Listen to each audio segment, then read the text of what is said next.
taught me the courage of stars before you left. How light carries on endlessly, even after death, with sureness of breath.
Good evening.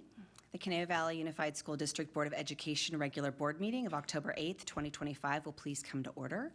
Pursuant to the Ralph M. Brown Act, this is a meeting of the Board of Education in public, and only items on the agenda will be discussed this evening. We invite you to join us in the Pledge of Allegiance. I pledge allegiance to the flag of the United States of America and to the republic for which it stands, one nation, under God, indivisible, with liberty and justice for all.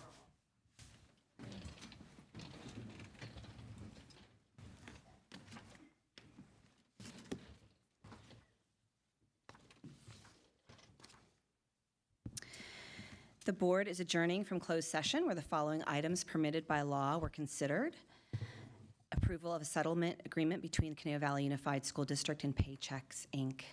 Trustee Goldberg made the motion to approve the settlement agreement, seconded by Trustee Gorbach, and the motion carried 4-0. I would like to welcome everyone to the meeting and would like to make the following announcements. Trustee Sylvester will not be in attendance at tonight's meeting.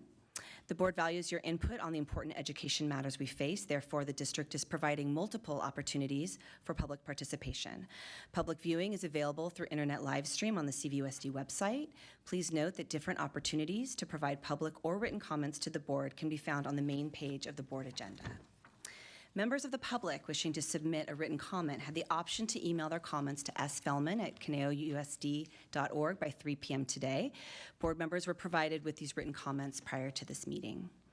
Persons wishing to address the board in person should fill out a blue speaker's card and hand it to Mrs. Fellman at the secretary's desk. If you wish to speak on a specific agenda item, please turn in your card prior to that item section on the agenda. If the school district business you wish to speak about is not on the agenda, please turn in your card before the public comment section of the agenda. If you intend to donate time to another speaker, please hand in both speaker cards at the same time to Mrs. Fellman. If you wish to register your concern but not speak at the podium, please fill out a yellow public statement form and turn it in at the secretary's desk. Board members will be provided with these statements after the board meeting. Please be advised that a recording of this meeting is being made and broadcast for our live stream audience, and the recording and broadcast may capture images and sounds of those attending the meeting. Smoking is not permitted in this building or anywhere else on the district property. Copies of the agenda are available on the table in the board lobby. Please silence all mobile phones. And finally, we know there is a Dodger game playoff game going on right now, and that, some of us may be a little bit distracted by that, and that's okay. Go Dodgers. Anyway, we're now at 2D, approval of the agenda. Do I have a motion? I'll move to approve the agenda. President Powell, Yes, Trustee Goldberg. I move that we approve the agenda with item P pulled from the consent agenda. Thank you. Do you want to second that? I'll second that. Thank you. Is there any discussion? Okay, please vote. Trustee Kearns? Yes. Trustee Goldberg? Yes. Trustee Gill? Yes. Trustee Gorbach? Yes. I'm a yes. Motion carries 4-0 with a preferential yes vote from Trustee Kearns.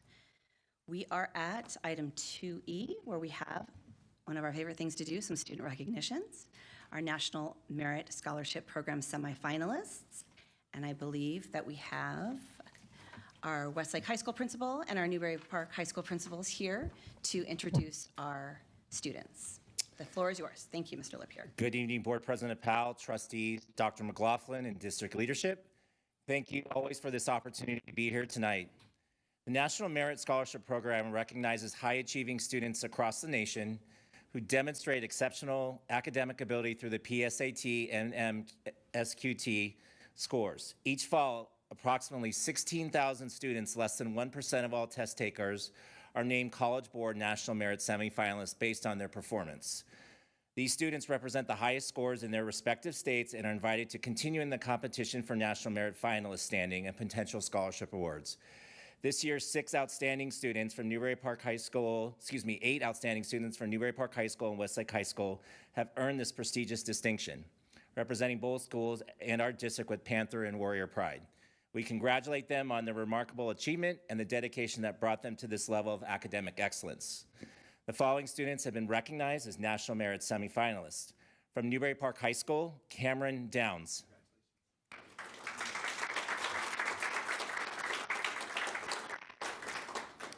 Sylvia Lynn.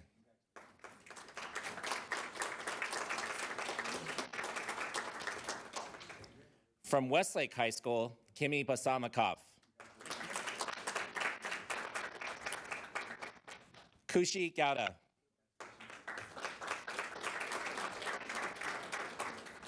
Chenya Kwan.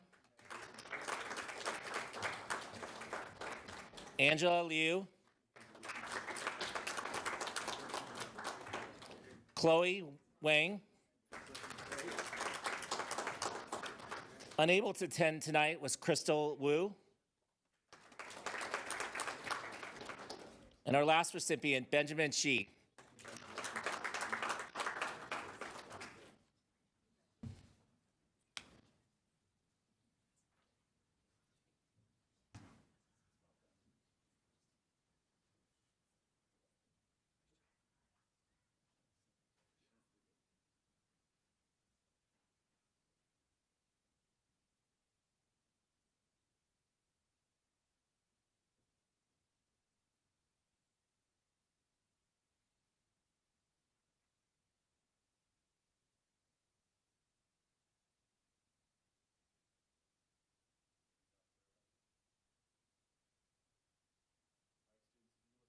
Eyes are right in the middle here, that would be perfect.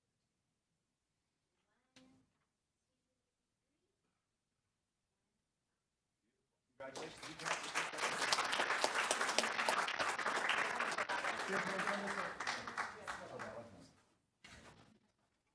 Parents, if you guys were here for this recognition, you can step out if you like, or you can stay for the rest of the board meeting. Up to you. It's gonna be a great one. Apparently the Dodgers.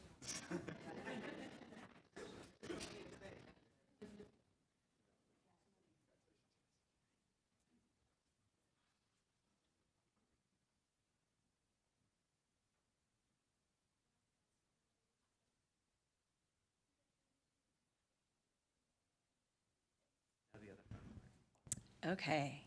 Yes, another one of our favorite parts of our meetings. Item 2F are reports from student reporters. And we're going to be welcome. We're going to start with Century Academy, Selena Smith.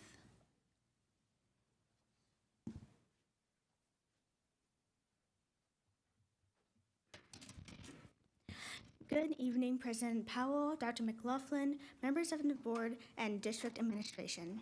My name is Selena Smith, and I'm happy to provide you with the updates and highlights of our full first month of school and looking ahead into October. In ASG, we've had our first event of the year being the water splash, which was tons of fun. Though we didn't get to dunk a teacher with a bucket of water, we did get to throw water balloons at one and secretly played with the water hose and had a water balloon fight. Also, mark your calendars for October 30th. It's our Halloween event, formerly known as the Trunk or Treat. And it will be held on campus starting at 12:30. It was scheduled on Friday, October 31st, but since it's Halloween, we thought we'd get more participation if we had a pre-Halloween warm-up event. That will include arts and crafts booths, game booths, and trick-or-treat booths. We are celebrating Red Ribbon Week from October 23rd through the 31st with signage around our campus promoting a drug-free life. Each month, Century provides slideshow in the computer lab for our students highlighting different events and essential information for our students. October will be showcasing the following: Bully Prevention Month, the LGBTQ History Month, Red Ribbon Week, and our Halloween event. Thus far, Century has had 2 school-wide fundraising events, and we are looking forward to our big fundraiser event coming up on October 20th at Dave & Buster's. Our fundraisers at both The Stand in Westlake Village and Sharky's in Thousand Oaks brought some much-needed funding for our ASG and our campus. If you're interested in supporting Century Academy, please consider signing up for a power card for Dave & Buster's. You can do this online or on campus. Again, the event is on Monday, October 20th. The end of the quarter is quickly approaching. Century students continue to submit work, and check in with our advisors to make sure grades and attendance are accurate. Overall, it has been a very successful first quarter of the 25 through 26 school year. Thank you. Thank you, Selena. Next up is Conejo Valley High School, Angeline Pinn.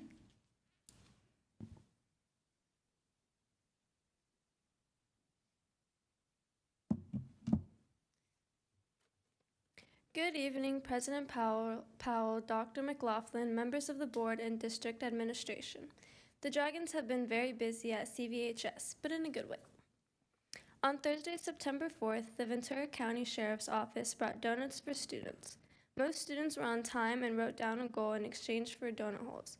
We appreciate VCSO for helping us think about our goals for this year and for sharing the sweet treats. Friday, September 5th was our first ever senior sunrise. I wasn't able to make it to the sunrise, but I heard it was a lot of fun.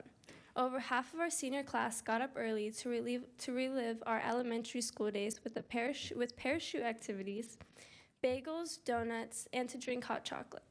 Thank you, Anthem. Now, seniors are looking forward to closing out the school year with the senior sunset.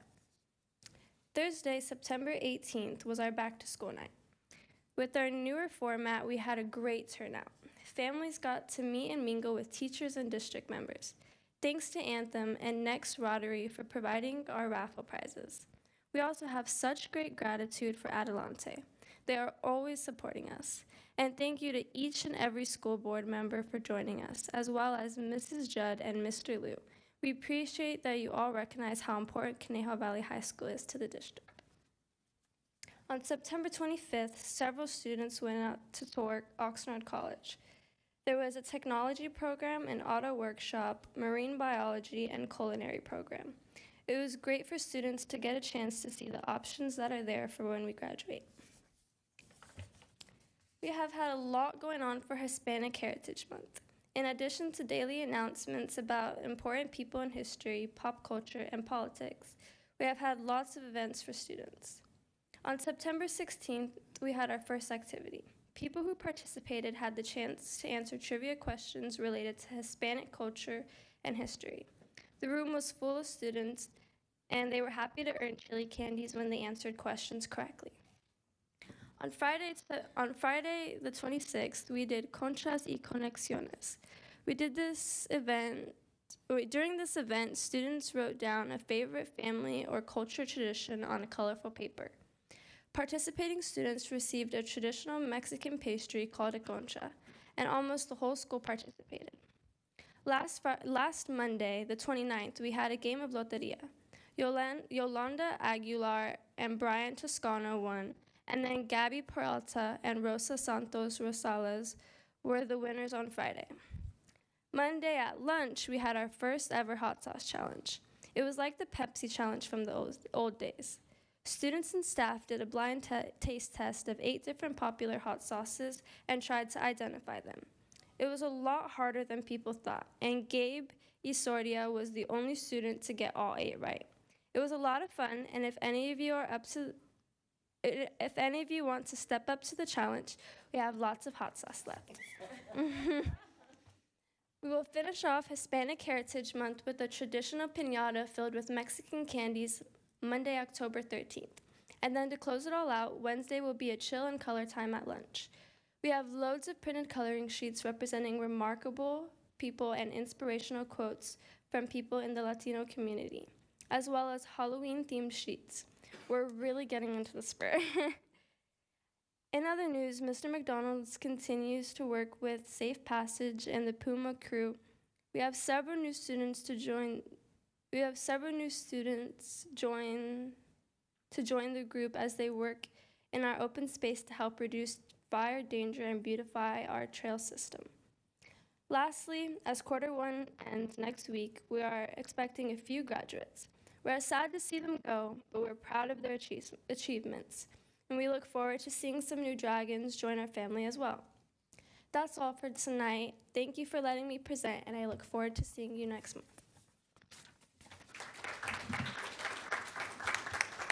Thank you, Angeline. Next up is Newbury Park High School, Darwin Rowland.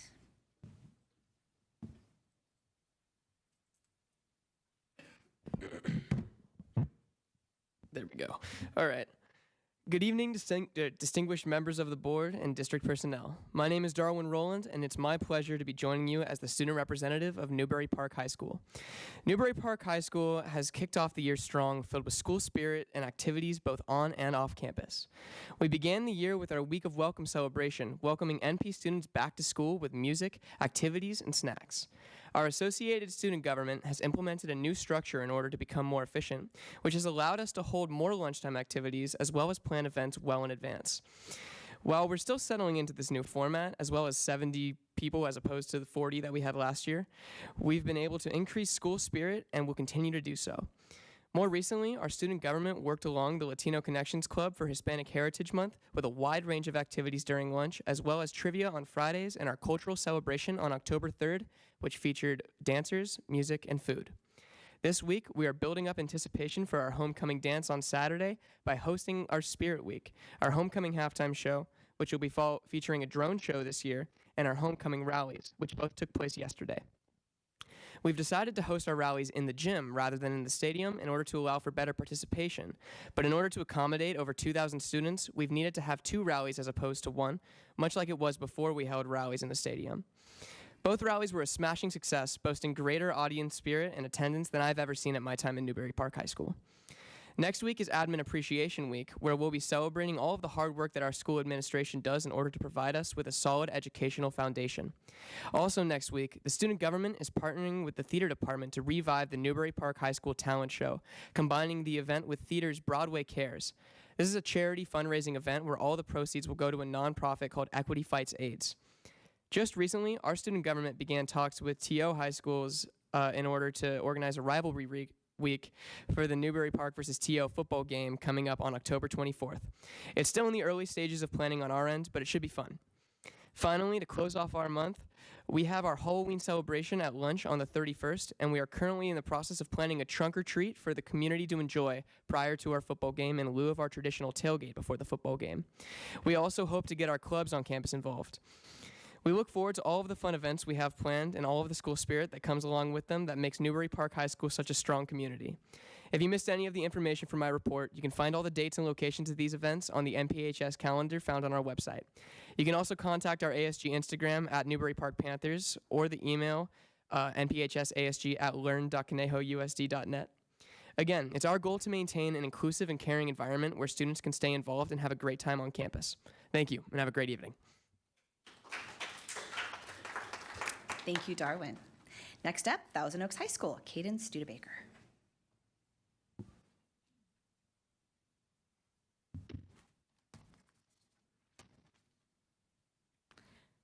Good evening, esteemed members of the board, Dr. McLaughlin, and district personnel. My name is Caden Studebaker, and I'm the ASB Vice President at Thousand Oaks High School. It is my pleasure to share the October board report on behalf of our school. This fall has been an exciting and spirited start to the year at Thousand Oaks High School. We kicked things off with our homecoming week, which took place earlier than ever, which was just 3 weeks into our school year. The theme, Cities of Stars, gave each class and participating group the chance to represent a major American city and celebrate its unique culture and energy. The week was filled with vibrant decorations, class competitions, and school pride, culminating in a successful and well-attended homecoming dance that set a positive tone for the rest of the semester. Our fall sports teams are also in full swing, displaying that unmistakable Lancer pride across the community. Football, girls flag football, boys water polo, cross country, girls tennis, field hockey, and girls flag football have all shown strong performances and great sportsmanship in their seasons and as they head toward the finish line. We also recently wrapped up our Hispanic Heritage Month celebrations led by Latino Connection Club, which hosted a series of engaging lunchtime activities. These included games, music from Hispanic artists, and delicious food, all helping our campus community learn more about and celebrate Hispanic culture in an authentic and joyful way. Another highlight of the fall was our senior sunrise, where over 200 seniors and 10 staff members came together early in the morning to celebrate the start of their final year. The morning included pancakes cooked by senior teachers, music, and plenty of memories, a great way to mark the beginning of the class of 2026's journey towards graduation. We also held our semi-annual Club Hello Day, a huge success that featured over 65 clubs and student organizations. From long-standing favorites to brand new student initiatives, this event helped Lancers find a new way to to get involved, connect, and pursue their passions outside the classroom. Finally, our theater department is hard at work preparing for the fall play, The Outsiders. The cast and crew have been deeply committed to developing their craft, and their excitement for bringing this classic story to life has already sparked buzz across the campus. We look forward to supporting their production and celebrating their hard work when the show opens later this fall. It has been a fantastic start to the year at Thousand Oaks High School, one filled with school spirit, inclusivity, and student engagement across every corner of campus. Thank you for your continued support of our student organizations and programs.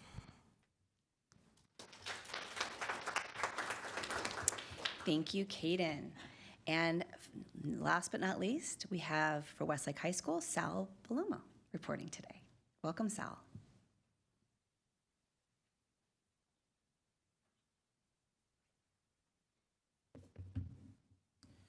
Good evening, President Goldberg, Dr. McLaughlin, Dr. Powell, board admin, and community members. My name is Sal Palomo, and I'm the Westlake High School Board Secretary. I'm here as Fiona's replacement for tonight's report because Fiona is a great friend of mine and we always have each other's backs. Although she could not make it tonight, she cannot wait to report to you all next time. To start this report, I wanted to thank Keith Hawkins, an international speaker who came to Westlake and gave us the most valuable advice on everything. After that, we had a very successful back-to-school night where lots of parents came to campus to check out and learn more about their kids' classes. During back-to-school night, marching band was so amazing with the performance, as well as our top choir, ACA, did a fantastic job performing the national anthem, and the honors choir had a blast dancing, as well as singing the song Better When I'm Dancing for everyone who was there. We also had our annual club rush, where students were able to visit over 100 clubs, and when I tell you there is something for everyone, there is a club for everyone. Speaking of clubs this year, I'm involved in Key Club, Model United Nations, and I am the treasurer of the Robotics Club. I personally love being in clubs because I love to meet new people and surround myself with people who are constantly working so hard to make our community a better place. Now on to my favorite part of this report, where I tell you all about this year's homecoming at Westlake. Our HOCO theme this year was the city that never sleeps. We first started off with the homecoming rally on a Monday, which is unusual for us, but the rally actually hyped everyone up for the week of homecoming, and which I thought was awesome. During this week, we also had a dress-up spirit week, where students got to wear celebrities merch, concert wear, Broadway merch, class colors, and of course, blackout for the homecoming football game. And of course, football. I just want to say how proud I am of the football teams this year, especially varsity football for being on an amazing winning streak. So many students showed up to the homecoming football game to support our players, cheerleaders, and of course, to see who won homecoming king and queen. A huge congratulations to Anna and Adam for winning the senior homecoming court this year and for winning all of the homecoming courts the past 4 years in high school. Last but not least, my favorite part of the whole homecoming experience was definitely the homecoming dance itself. I love seeing everyone dressed up, and it was so cool to see the different ways our students interpreted the theme into their homecoming outfits. For me, the snacks were definitely one of the best parts of the dance. There were so many different kinds of cookies, chips, and of course, everyone's favorite, Kona Ice. I would also like to give a shout out to our wonderful Miss Dale, who followed our homecoming theme perfectly and dressed up as the Statue of Liberty itself. I made so many memories with my friends at homecoming, and I know that I will cherish these memories forever. Westlake High also had the privilege of hosting the annual College and Career Information Night on Monday, where we got to have representatives from colleges all over the country visit and answer questions. Parents and students had the opportunity to visit different college stations and attend workshops about how to get scholarships, finding the perfect college, and so much more.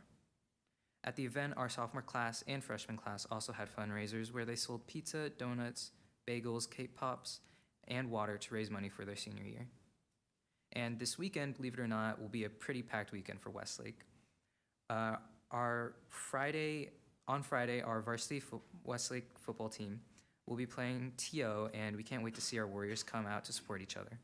On Saturday, Westlake's dance team will be hosting Dancing with the Warrior Stars, where different groups of students at our school will be competing against each other to take home the big trophy. To help decide who the winner will be, we will have celebrity judges there to give scores, as well as parents and families will be able to vote on their favorite dance. For Sunday, band and orchestra will be having their food truck festival at Conejo Creek Park with live jazz music, food, arts and crafts, and a kids zone as well. And before I close, I want to give a huge shout out to all of my ASG classmates and the freshman ASG class for working together so well during our homecoming football game night to bring out all the props and backdrops. I also want to thank Cody and his team for helping us bring our HOCO ideas to life. And that includes my report. Thank you so much for your time. And as always, we're building our future for the Warrior Way. Have a wonderful night. Thank you, Sal, and thank you to all of our student reporters. We love hearing about everything going on. Sounds like it's been a great first couple of months of the school year, so thanks for being here. Okay, we are now at item 2G, public comments. The CVUSD Board of Education wants to hear from students, parents, employees, and our community. All individuals have the right to provide public comments during our school board meetings under Government Code Section 549543. Comments regarding specific items listed on tonight's agenda must be made when that agenda item is called. If you wish to speak on a topic that is not on tonight's agenda, now is the time to provide your public comment. If you have not already done so and wish to speak, please hand in your blue card to Mrs. Fellman. Please note that if you have any materials to hand to board members, please provide those materials to Mrs. Fellman for distribution to the board. Pursuant to the Brown Act, the board cannot undertake any action or discussion on items not on tonight's posted agenda. However, members of the board or its staff may briefly reply to comments or questions posed by the public. Usually we will wait until the end of public comment period before responding. As our meetings are held in public, your comments will be heard by those who are attending or watching a broadcast. In addition, the board encourages students to participate in civic affairs. Therefore, we hope that students are watching this meeting or in tonight's audience. Please be mindful of that and make your comments factual and offer them in a respectful manner. In compliance with all applicable state and federal laws, the governing board strives to respect the privacy rights of students and employees during our meetings. This includes the right for the identities of students to remain confidential. We also ask that speakers be sensitive to our employees' legal rights to privacy and confidentiality. As a reminder, those requesting to speak at this time will speak on items that are not on the board agenda. Please note that speakers' cards will not be accepted once the board starts the public comments agenda item with the first speaker. Mrs. Fellman, we have no cards. And with that, we can move on to our action items, section 3. First of all, we have 3A, business services, evaluation of proposal from Adelante Comunidad Conejo. Do I have a motion? President Powell, Yes, Trustee Goldberg. I move that we approve the we approve the proposal from Adelante Comunidad for facility use and authorize to enter into an agreement as submitted. Second. Thank you so much. Are there any comments? I'll just introduce this item.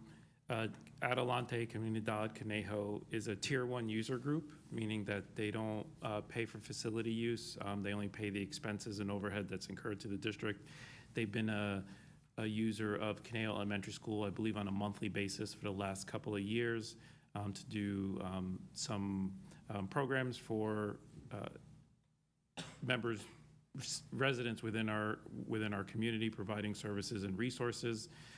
They approached us a couple of months ago, informed us of a potential grant that the city has to rescue food, and the timing seemed to be right. We're in the process of moving our central kitchen from its current location to a new location, which is spectacular, by the way. And so it came a valuable conversation back and forth to see maybe they could utilize our existing central kitchen to collect and rescue food and then redistribute out to the community. Dr. Betsy Connolly is here. She can say a few words on the project that they're about to embark. But this agreement is, if the board is amenable, will provide them access and facility use of the central kitchen once we vacate it and move out into the new kitchen for a net zero cost essentially, but Adelante will reimburse the district for any overhead and expenses incurred related to their operations. Thank you. Dr. Connolly. Thanks for coming. Thank you, Dr. Hayek, for ushering this proposal through. Space limitations are a significant constraint to food recovery and distribution, and Adelante is looking forward to having the space we need in order to say yes when donations are available and food that is good to eat needs to be recovered. So we appreciate this opportunity, and thank you to the board for considering it. Yeah, thank you for coming here tonight, and I've learned a little bit about this initiative, and I'm really pleased that that district facilities can accommodate this and sort of have this partnership, if you will. We know how important food access is in terms of addressing food insecurity, and the food rescue efforts are really, really important. And I think that this initiative could potentially really be a model program at some point as folks are building up their food rescue efforts across California and elsewhere. So, so thank you both. And I don't know if anybody else has comments or questions on this item. Seeing none, we will vote. Okay. Trustee Kearns. Yes. Trustee Gorbach. Yes. Trustee Goldberg. Yes. Trustee Gill. Yes. I'm a yes. Motion carries 4-0 with a preferential yes vote from Trustee Kearns. Item 3B is instructional services, renewal contract. Do I have a motion? President Powell. Yes, Trustee Goldberg. I move that we approve a renewal contract with Camp Vermont in California Inc. for 2025-26 outdoor school for the 6th grade students. Second. Thank you. It has been moved and seconded. Do we have any comments? Mr. Liu? Yes, just comments. We've placed this item on the agenda as an action for general, just to share that we really are looking forward to yet another year of 6th grade outdoor school. The costs associated with this experience do continue to rise. While we have seen a small but gradual increase in the cost of renting the facility itself remains the least expensive and most proximate location, which meets our needs. However, the cost of staffing does continue to rise as we try to compete with other nearby and regional school district outdoor school programs. In addition, last year, and we anticipate this year too, we'll likely see some potential increased costs in staffing due to the costs associated with overtime in cases in which a naturalist or a nurse may have to pick up additional hours to provide services and support for the program. And so really for next school year, not this school year, but for the next school year, we do anticipate needing to make some shifts to potentially either reduce some of those costs, perhaps looking at moving toward from a 3-night experience to 2 nights, or potentially looking again at increasing the fees for students participating. So again, this is just something to think about and really a heads up and consideration looking into next school year. And as we kind of front load thoughts about upcoming years, this would be something that we would have discussion with the board at that point in time. Just letting you know that obviously costs are rising and it's a concern to us and a concern to the program, and just front loading some things to think about over the course of the next year while we bring this forward at some point again next year. Thank you. Any comments, questions? Okay, seeing none, we'll vote. Trustee Kearns? Yes. Trustee Gill? Yes. Trustee Gorbach? Yes. Trustee Goldberg? Yes. I'm a yes. Motion carries 4-0 with a preferential yes vote from Trustee Kearns. We are now at item 3C. Do I have a motion? President Powell. Yes. Trustee Gill? I move that we adopt annual resolution number 25/26-10, declaring October 23 through October 31, 2025 as Red Ribbon Week. I'll second that motion. Thank you both. Is there any discussion? Okay, seeing none, we will vote. Trustee Kearns? Yes. Trustee Gorbach? Yes. Trustee Goldberg? Yes. Trustee Gill? Yes. I'm a yes. Motion carries 4-0 with a preferential yes vote from Trustee Kearns. Okay, we are now at 3D. Human Resources Notice of Public Hearing to approve the submission of the disclosure of collective bargaining agreement AB 1200 for the Conejo Valley Pupil Personnel Association CVPPA for 25-26. We do not have any motion for this item. In fact, we are just convening a public hearing. We will now convene a second public hearing to receive public testimony on the submission of the disclosure of collective bargaining agreement AB 1200 for the Conejo Valley People Personnel Association, CVPPA, for the 25-26 school year. Are there any public comment cards on this item? Okay, thank you. I will now close the public hearing at 6:35. Any comments or discussion from individual board members on this? Okay. Mrs. Ashmore, anything on this one? Okay. Then we can move on to 3E. And here, I do need a motion. President Powell. Okay. Go ahead. President Powell. Yes, Trustee Gold. I move that the Board of Education approve the proposed tentative agreement with CVPPA for, as submitted. Second. Thank you. Any discussion on this item?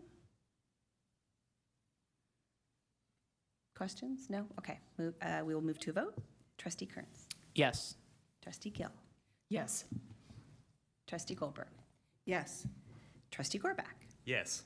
I am a yes. Motion carries 4-0 with a preferential yes vote from Trustee Kearns. Okay, we are moving on to our second public hearing of the evening. We will now convene a second public hearing to receive public testimony on the submission of the disclosure of collective bargaining agreement AB 1200 for the Unified Association of Conejo Teachers, UACT, for the 25-26 school year. Are there any public comment cards on this item? Hearing that we have no cards, I will now close the public hearing at 6:36 p.m.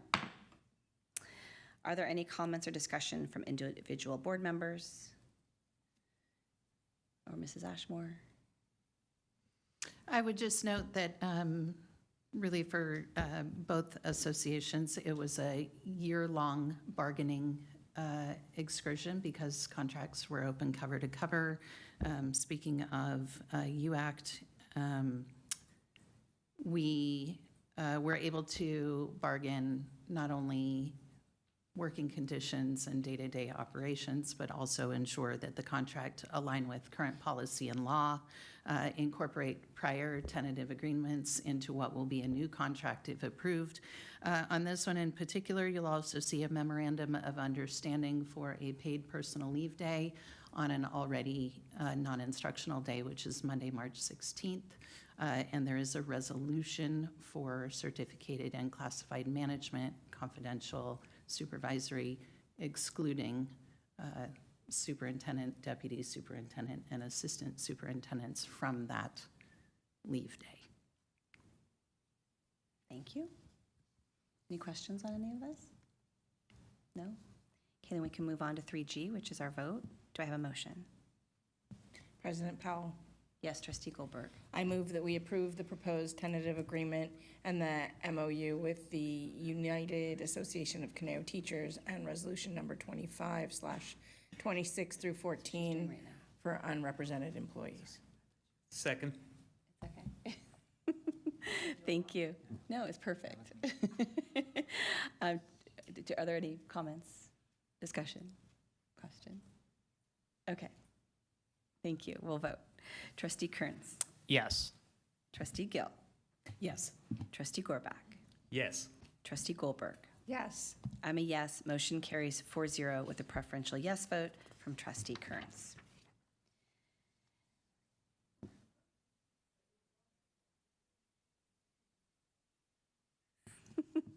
Okay, we are at our consent agenda. We did have one pulled. We will first address the pulled item, which was item P. And we do have comments.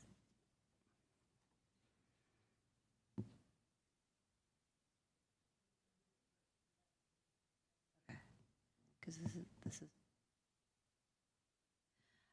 Yeah, go ahead, and we need a motion for that item P. President Powell. Yes. I move that we approve the contract with Magic School, Inc. as submitted. Thank you. I'll second that motion. Okay, thank you. Is there any discussion? I ask that we pull this item because I believe we need a strong board policy on artificial intelligence. We have begun the process toward that goal, but we're not there yet. And so I'm asking that we table this item for the moment, postpone it till we have that strong policy framework and can ask the questions that the board needs to ask. We do have a public comment on this item specifically, so I'd like to go ahead and have our public commenter before we have further discussion on this item. So I'd like to invite Jordan Lott to come to the podium. Thank you for being here. You have 3 minutes. Thank you. Good evening, members of the board. My name is Jordan Lott. I am a parent of 3 elementary students in the district. I'm speaking tonight about the Magic School proposal. First, I want to say that I fully support providing our incredible teachers with these tools that are going to support their administrative workload. My professional role is at a local university where I am helping to implement AI tools to the university. However, while I support the teacher-facing aspects of the Magic School platform, I have serious reservations about piloting the student-facing AI features for our kindergarten through 8th grade students. Those are listed as Walnut Elementary and Sycamore Canyon School. My primary concern is introducing generative AI tools to young students prematurely, and that can undermine the very foundation of their educational process. That development of critical thinking, analytical reasoning, authentic writing skills. In grades K to 8, the process of struggling with a math problem, struggling with the development of that writing process, drafting the essay, structuring the argument, that's where the learning part happens. Generative AI can short circuit that essential process. It's like giving a child a calculator before they've learned to add or subtract. My understanding of the contract as I was reading it explicitly states, or from what I could tell, points to the student-facing services, specifically the Magic Student part, confirming what I understand from it to be that there will be student-facing elements of the AI tool. I am hopeful that further consideration can focus this new availability hopefully on our high school students, as that is a logical progression as they move towards higher education and then into the workforce. But it's that critical time in their experience in K through 8th grade that I'm hopeful will be focused on that student to teacher interaction, and that we're not putting more burden on our faculty, on our student, or on our teachers, to then also be teaching the correct and appropriate use of AI from our students that are in K through 8th grade. So that is the end of my comment, but I just wanted to share from a university perspective for somebody that's helping to develop and deploy AI responsibly, that I have those concerns for that younger student group. Thank you. Thank you so much. We appreciate you being here. So for this item, I think, does Mr. Liu have any comments on this one? I can just share some information, also speak a little bit to what Trustee Gill was talking about. So the proposal here, and as was also discussed by the public commenter, is to provide access to pilot student access as well as full teacher access at Walnut Elementary, Sycamore Canyon, and Thousand Oaks High School. If given this access, teachers create a room that students are given a shared code to access into that room, and that teacher has discretion as to which of the various AI tools are accessible to those students. This does provide, a real space for teachers to talk with students and to teach them about the appropriate use of AI tools. Some of these student tools, there are many, but just to share some examples, there's one tool that's a Quiz Me, where students can be quizzed on a particular topic, a language tutor, a text leveler that matches texts and can either and change the reading level. There's a college and career counselor tool, a coding assistant tool, a tool that provides students with multiple explanations about certain ideas or concepts, a song generator tool, and a tool that assists students with study habits. There are many more, just to provide the board with some of those examples. In terms of the review that Dr. Suter and Henry Ortiz, our Director of Technology Services, do, as part of the proposal, reviewing the privacy policy and the terms of service, Magic School is compliant with FERPA as well as the state's data privacy requirements, which means that no information is shared or sold to third parties and no information is utilized in the training of this particular AI model. Magic School is also recognized by Common Sense Privacy as an approved top-ranked AI app. So that's just a little bit of information for the board about this tool. When it comes to the overall policy, our board policy on artificial intelligence, we've identified probably 3 or 4 kind of within a bundle of technology-related board policies and administrative regulations. As we've started out the year, our plan is to work with our partners with UACT to allow them to develop a committee to provide feedback and input, as well as to run that bundle of policies also through our district technology committee. Ultimately, for us to bring forward those policies to the Board of Education related, again, to technology for the board's consideration. In terms of timing, I don't think that will happen until, likely January, February of 2026, just in terms of timing. So, well, first let me ask, does anybody have any particular questions or comments first before I dive in? What impact does delaying the contract signing have on our teachers?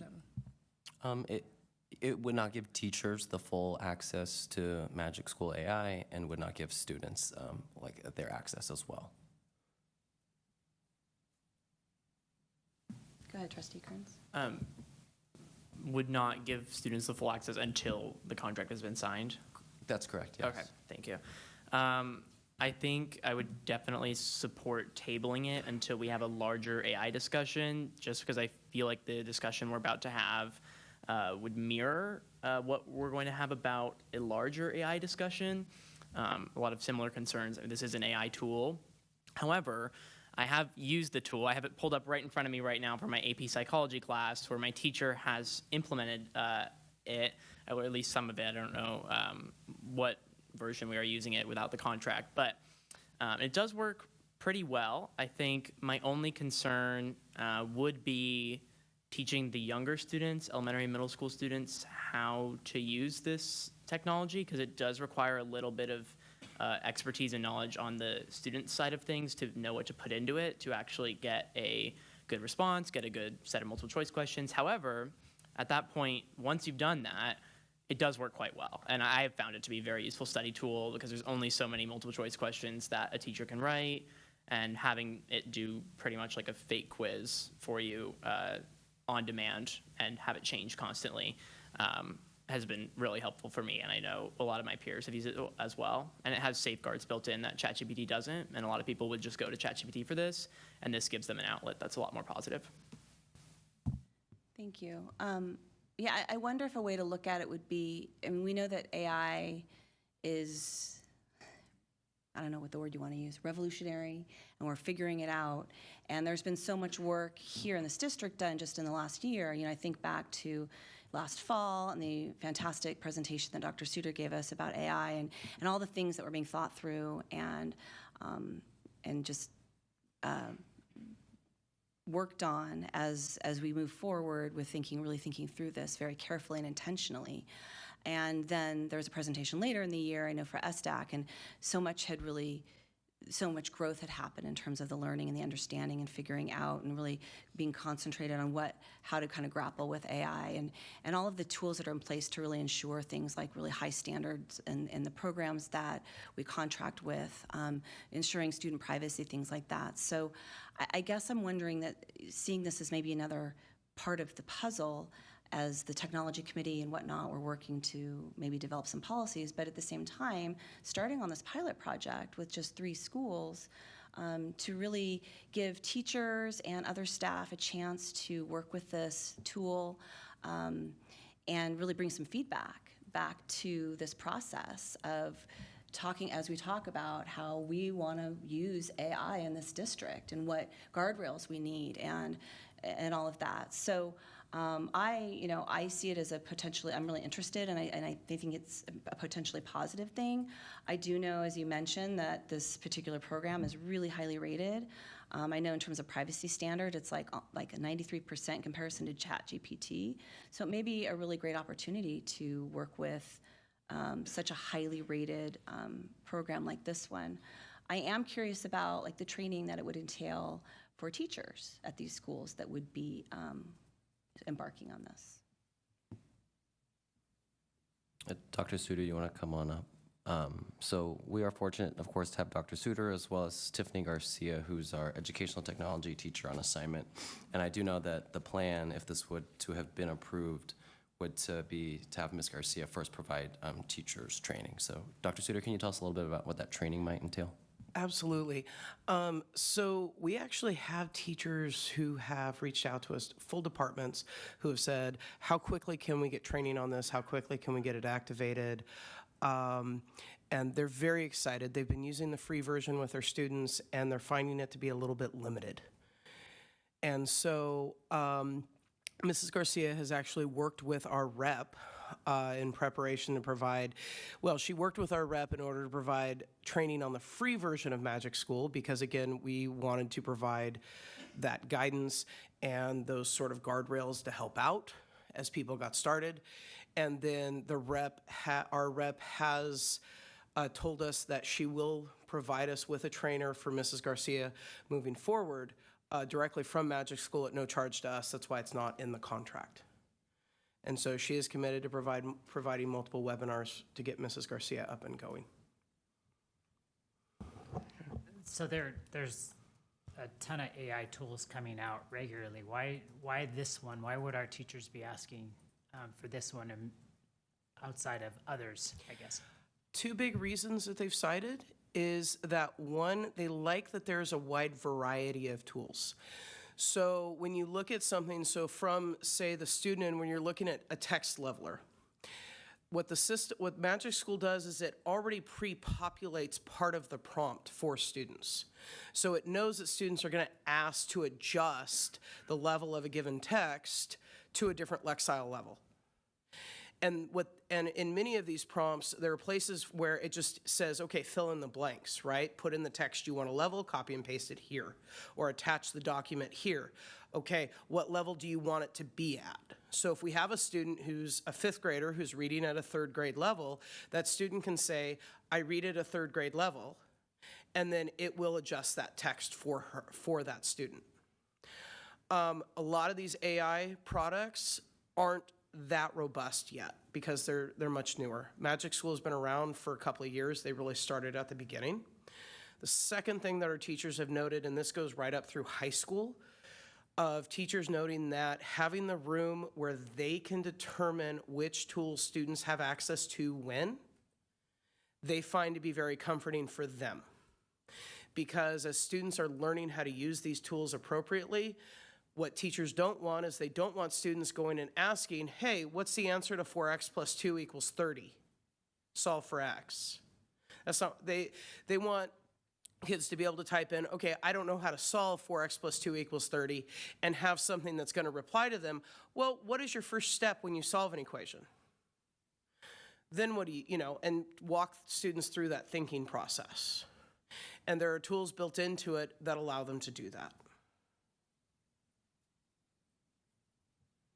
I'm assuming starting off at the elementary level and working our way up through grade levels, there's a gradual release. So I'm anticipating, depending on how the board vote goes, I would be interested in receiving some feedback on how much is a kindergartner going to be using this versus a 1st grader, a 2nd grader, and work its way up. And maybe that's some information we can share with Mr. Lott as well, depending on the direction of the board's decision tonight. But I do think that's a key piece to this on how much and what that gradual release looks like over time. Because the school sites that we're choosing to pilot have actually asked for this ability to pilot it, I've had some of those conversations with their leadership teams, And so at Walnut and Sycamore in particular, they're really not seeing it being used hardly at all below 3rd grade. You know, we have one 2nd grade teacher who wanted to work a little bit with the text leveler with kids because she wanted to free up the ability for students to access content-based text. But I think it's going to be fairly minimal on that end, to be honest with you. And when we look at Sycamore Canyon, it's not Sycamore Canyon Middle School, it's Sycamore Canyon TK through 8th grade. Correct. Magic School, to do a school-wide deployment or a district-wide deployment, they do it based on your total enrollment. That is how they run their contract, and that is how they provide access. But again, in speaking with their leadership teams, they're really looking at it for 3rd grade and up. Just, thank you. Sorry. Just to be clear, the students put in their level, or the teacher puts it in beforehand? What students can put in a lot of different things to put in their level. Okay, so if students take a reading assessment and have a Lexile level, okay, they can put in that Lexile number. The student can say, the student can also say, a book that I read today was, and it will compare it to that text. So there's lots of different ways for students to be able to access it, where they don't necessarily have to know a Lexile or know what grade level they're reading at, but those are options. That was my question. They have to know, like, they don't always, I know from having 3 children, they don't always know what it is. My thought is the teachers are asking, they're already using it, and I don't want to hamper them, because I also know that we talk a lot about responsible use, and it sounds like that's part of every conversation. Yeah, on this one it is, yes. Yeah, my concern also is that if we wait until January or February until we review the board policy on AI, that not only hampers the teacher's use of it this year, just from February on to May, June, but it hampers the training that the teachers aren't ready for it to start a whole year next year. So I would think that our PD that goes through will help the teachers discern the appropriate use of it with their kids. And just one other thing is that if they're already using the tool, I'd rather they have a better tool that's than one that's limited and then frustrating for everyone. I really think we need a strong policy framework here. I appreciate the evaluation that Dr. Suter does, but I don't think it's appropriate for us to ask you to stand in the gap alone. I think that this board needs to develop a strong policy framework. We have a very deliberative, open, transparent, and extended process for reviewing curriculum. And our curriculum process begins with educators who are the experts. This stuff comes flying at us from people who are making a profit.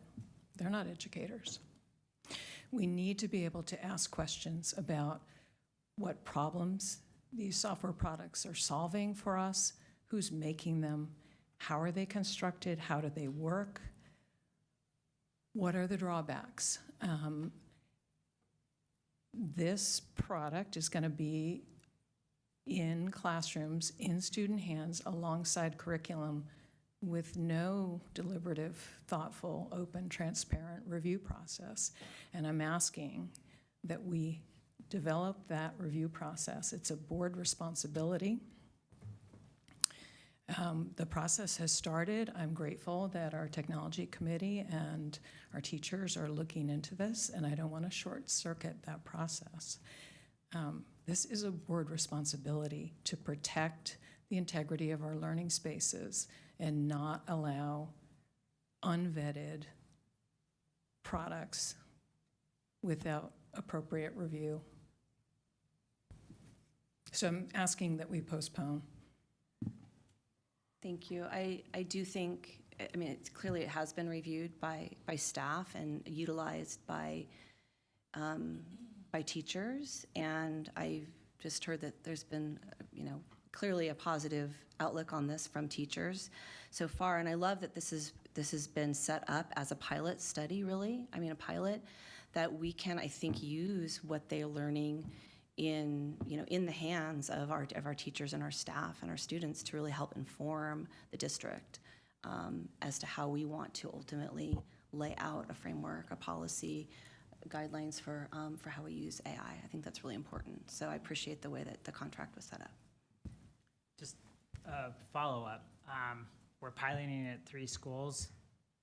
I guess thinking of the future, will we be able to afford it to put it at all of our schools? It's one thing to have a pilot and pay $15,000, but we got 24 other schools next year that would need to roll this out to, plus that. So I'm just throwing that out there to make sure. I'm sure staff is ready to kill me with my questions, but ultimately that's a concern as I'm sitting here thinking, can we put this out? Yes, at $15,000, but can we put it out for all 27 sites next year if that's the direction we go and determine that it works?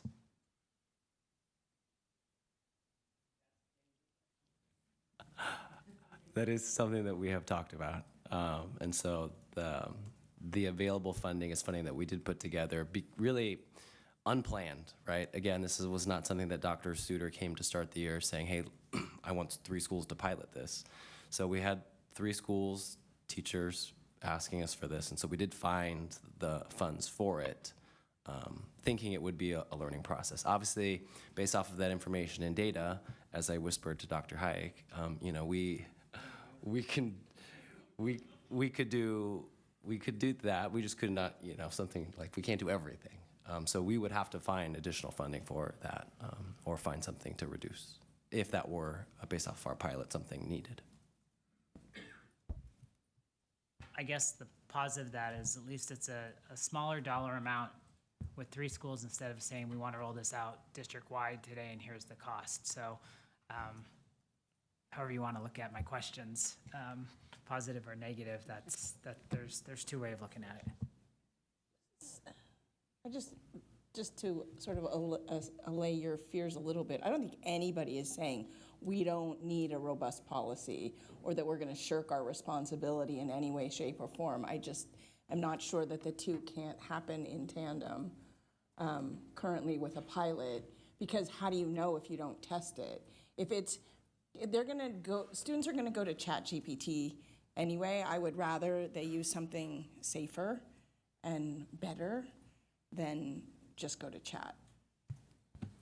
And I totally understand the TK through 8 piece, and like everyone else, I am super concerned, but I don't think our teachers are, if they're putting it out there for their students, they're not gonna give them the ability to have it solve for X. They're gonna have it as like a tutor when they can't necessarily at 8 o'clock at night when their kids are doing their homework, use it. I hear that, but that's not how we review curriculum. We don't throw untested curriculum in front of 2nd graders and see how it goes. So but reading they're from testing it now with a free version, and you're right, we don't. I'm not giving up my agency, but so please don't tell me it's going to happen whether we vote on it or not. The responsibility is here. From the contract, it says, check for bias and accuracy. We know that a significant proportion of output from large language models is false, misleading, biased, inaccurate. I'm not sure that we have asked enough questions about how these technologies work, and not everybody understands. When you are interacting with a large language model, it's the equivalent of interacting with a toaster. It's a machine. And when this false information is in our classrooms, in front of our students, it's the responsibility of the teacher to check every line of output. What if the teacher doesn't know everything about what is in the content and misses false information? Now it's in our classroom. What happens? are the seven-year-old second graders going to know when they see biased information output from this software? We know it happens, and we don't have any safeguard if we're just going to try it and see what happens. I think that's irresponsible. Anybody else want to chime in? Yes. I think I've personally experienced a lot of instances where ChatGPT has, I guess we can call it a lie, lied to me. I haven't played around with Magic School enough to witness that directly yet, but Dr. Suter, I'm wondering if you could provide any background as to the safeguards specifically to misinformation that Magic School has. I know ChatGPT, I don't know what AI framework it uses or if it's proprietary, but I think I would definitely be erring on the side of Trustee Gill that I would want more information about the safeguards for our students, especially if we're going to be investing money into this. Yeah. What Magic School started with, the model they did start with was OpenAI. And from there, they developed it into a proprietary model. And so what they've done is they have placed limitations on their model. So for example, dealing with things, I mean, you hear some of the horror stories about some AIs out there encouraging kids to self-harm or teaching kids how to self-harm or teaching, children how to, build things they shouldn't be building, okay? And so Magic School did place a lot of time and energy into curtailing those types of things. And so, that's why it has I Keep Safe's and Common Sense Media's stamps on it, okay? Even for students under 13 years of age, okay? Which a lot of models do not. And so they have spent a lot of time in that. We certainly would not be the first district to be adopting the enterprise model of Magic School. There's a couple of local districts who have actually been utilizing the paid version of Magic School for a couple of years now. And in speaking with those districts, because before we engaged in providing training on the free version, we spoke with those districts. And what I could gather from speaking with a handful of their teachers who were big users of it, as well as their technology directors, and as well as their directors of curriculum and instruction, was that they have not seen really any, they've not seen any major issues. Okay? And by major issues, obviously, I mean, some of those really disheartening things we see in the news sometimes. Yeah. Okay. From them, the things that teachers really like about it in those other districts is that they can see the full transcript. They can see what students inputted, and they can see what was put out. Yeah. And so, particularly at the beginning, teachers watch that because they want to ensure that students are, one, learning to use it responsibly. There's a couple of instances where we've had teachers who were concerned about a particular student, and so they watched the transcript, and they were able to see what some of the issues that the student was having, that the student wasn't voicing to any staff members. And so, while it's not like a red flag system of any kind, it's not going to send out alerts necessarily that I'm aware of.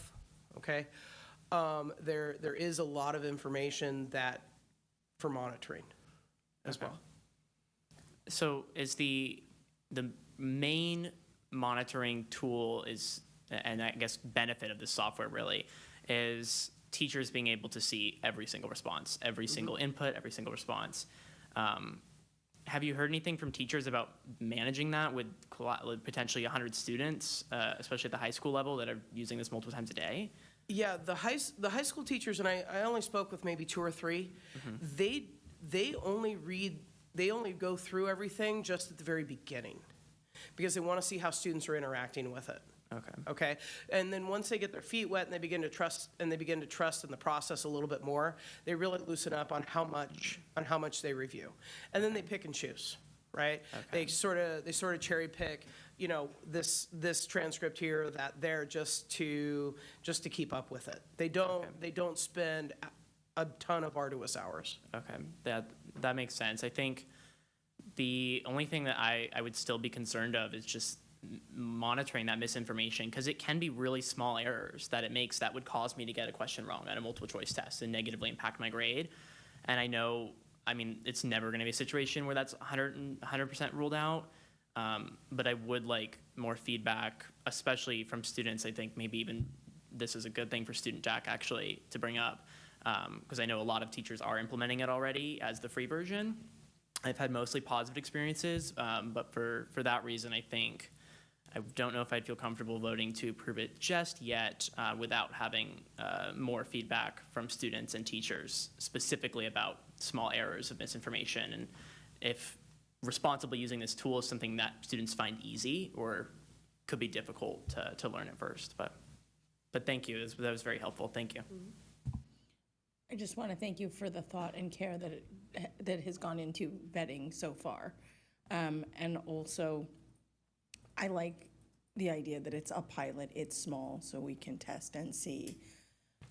Because, as Dr. McLaughlin always says, you try something and then adjust as necessary. So, see, I do listen.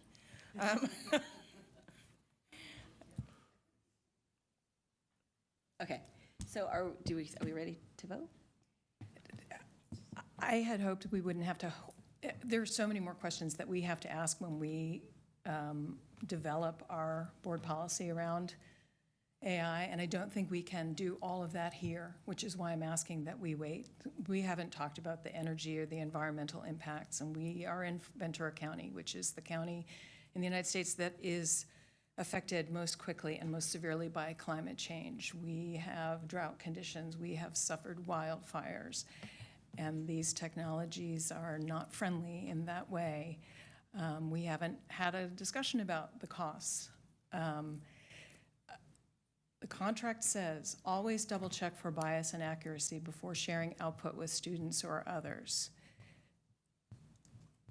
Would we adopt a textbook that had to carry that disclaimer on every single page? The information on this page may be inaccurate, may be false, may be wrong. Would we do that? I don't think we would. I don't see the harm in waiting until we've been able to ask all the questions that it's our responsibility to ask. So we do have a motion on the table to vote on, so I think we need to first vote on that motion and see where it goes, and then we can go from there. So moving to the vote on this item, Trustee Kearns? No. Trustee Gorbach? Yes. Trustee Gill? No. Trustee Goldberg? Yes. I'm a yes. Motion carries 3-1 with a preferential no vote from Trustee Kearns. And with, you want Mr. Lott, I'll have Dr. Suter reach out to you and have a little bit more conversation about the primary and middle school information that we have, and you guys can have a more in-depth conversation if you appreciate that. Okay, thank you. Thank you. And thank you, Dr. Suter, for enlightening us on that item. Okay, we have do we have a motion on the remainder of the consent agenda? Yes, Trustee Goldberg. Sorry, I didn't see it. No, that's okay. I move the remainder of consent agenda as submitted. Thank you. Second. Thank you. Any discussion? Seeing none, we will vote. Trustee Kearns? Yes. Trustee Gorbach? Yes. Trustee Gill? Yes. Trustee Goldberg? Yes. I'm a yes. Motion carries 4-0 with a preferential yes vote from Trustee Kearns. And we are now at Section 5, our information and discussion items, and we are starting with a presentation from Mr. Liu on Title IX. The floor is yours.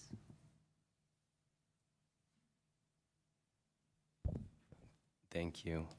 I am just, there we are. You can probably right. hear in Mr. Liu's voice, he's under the weather tonight as well. So just so that you all I know will do that my and the best. community knows that. Yeah, I don't need any extra judgment. Just in terms of tonight's purpose, really we're seeking to provide the Board of Education as well as members of the public with updates as well as evidence of the various actions that have resulted from this board resolution number 2425-46 addressing Title IX investigations and related practices.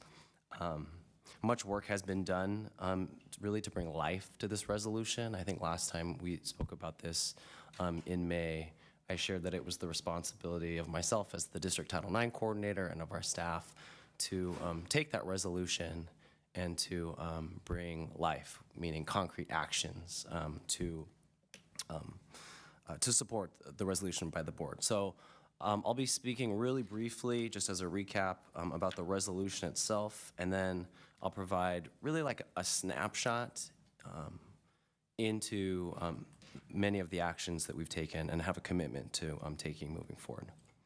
So the first is the board resolution. This resolution was adopted by the Board of Education on the June 4th of this year. And as noted, it was titled Addressing Title IX Investigations and Related Practices. It included these specific sections, recitals, commitment to action. We noted the district presentation to the Board of Education, which did occur on May 7th, 2025. It noted the importance of student and staff voice and community input, which included listening to the perspectives of those who came to our Board of Education meetings, as well as soliciting perspectives and experiences from students and others through various means at the school sites and throughout the community. In terms of board oversight and accountability, part of that accountability was, as part of that resolution, to ensure that there was a public update provided to the Board of Education on the actions taken as a result of this. And tonight's presentation serves as that update to the board. Also included on the resolution a section on the importance of employee training on professional boundaries, also ongoing community engagement, which in the resolution is described as the ongoing and additional efforts to provide education to students, parents, guardians, and staff about the importance of reporting and addressing sexual harassment in all forms. The second to last bullet was the promotion of education surrounding sexual misconduct, again, aiming at increasing our students' awareness and understanding. And then finally, finding opportunities to partner with third-party organizations. And so as I share through many of the examples of actions that we've done, you'll note that there's a lot of, of overlap, especially in the bottom, probably 4 or 5 sections for the resolution that really spoke to us about how do we, again, bring this resolution to life. So one of the things that we did immediately to start the school year, and that took some work in spring of last year, was to update like 2 important pieces of information that point our students on how to make reports of allegations regarding sexual harassment. And that included updating our student ID cards for all of our secondary students. So on the left, you can see an example of that. We did add, going above and beyond the requirements set forth by various California law, but we added the QR code for WeTip, noting specifically that students can scan the WeTip to report discrimination, harassment, including sexual harassment. Just really wanting to call that out for our students. And then additionally on the right, we did add some additional information to all of the What is Title IX posters that are in all secondary classrooms, as well as cafeterias, NPRs, and common areas throughout the campuses. We added my information as the District Title IX coordinator, specifically with some of the perspectives shared that some students may actually feel more comfortable sharing with someone not at their school site. And of course, students who do submit WeTips, those tips go, of course, to school site administrators, as well as to district administrators, as well as law enforcement in the case that there are any concern regarding harm to students. So we did make those 2 adjustments. I should also say that, a complaint can be shared by any student to any school employee who has a responsibility to report that concern to the, the site Title IX coordinator, or to myself, the district Title IX coordinator. And WeTip is also available on all of our students' ClassLink pages, as well as every school's web page, their homepage, as well as the district homepage itself. An additional information and really education that we provided was at the high school level as part of their really like beginning of the year. You can sort of think of this as like the rules assembly. And so this information was rolled out through various means. Some of the high schools had an actual rules assembly inside of the high school gym. Some of the rules assembly information went out to students via like video messaging that was played to all students, and the information was delivered by the school administration. But I provided just 2 slide examples you can note there, and just to talk about what's in there. The additional content provided was providing students with the definitions of sexual harassment, a description of the acts and behavior that constitute sexual harassment in accordance with our policies, and that is one of the slides shown here. CVUSD reporting options, how students can report allegations of sexual harassment, additional information on submitting reports, a description of the procedures in place for investigating, as well as students' rights to file both civil and criminal complaints, as well as the final message noted here, which encourages students to report and values the voice of all students in these important matters. As we've talked about, I believe in earlier board meetings this school year, we also implemented a required online learning module for all of our high school students to be completed this year. And our school sites, as well as Ms. Judd and Dr. Suter, have been working hard at this. So this year, as was shared, we are requiring this online learning module. It's 28 minutes long and it's provided through Vector Solutions. We use Vector Solutions to provide a lot of our online employee training. But we provided the communication to all of our CVUSD high school parents and guardians, notifying them about this new requirement, as well as how they had the opportunity to preview the video if they would like. We also provided them with information pursuant to their rights under the California Healthy Youth Act if any parents wanted to opt their child out of this particular activity. The video is broken down into 4 sections, and I do know that our Board of Education had the opportunity to preview the video on their own and to see it at an SDAC meeting. But those 4 sections define what is sexual harassment, what does sexual harassment look like, what is the role of power and consent in sexual harassment, and finally stopping sexual harassment. The videos really did provide real-world examples that we felt like were pertinent to our students and provided a good foundation and understanding about important topics. So as of today at 4:39, in case you were curious, we've had about 4,008 students complete the module out of about 5,635 high school students, which is about 72%. I do give a lot of credit to Ms. Judd and to our high school administration, as well as our teachers, for working with students. We have found time, we've started to find time during the school day to have students complete the online learning module who have not yet completed it. Also, in case, so we will continue to work with students to get 100% completion of the required online learning module. This definitely is a new thing for our students and for our parents and guardians and for our staff as well. And so we're looking forward to continuing seeing this through in fall.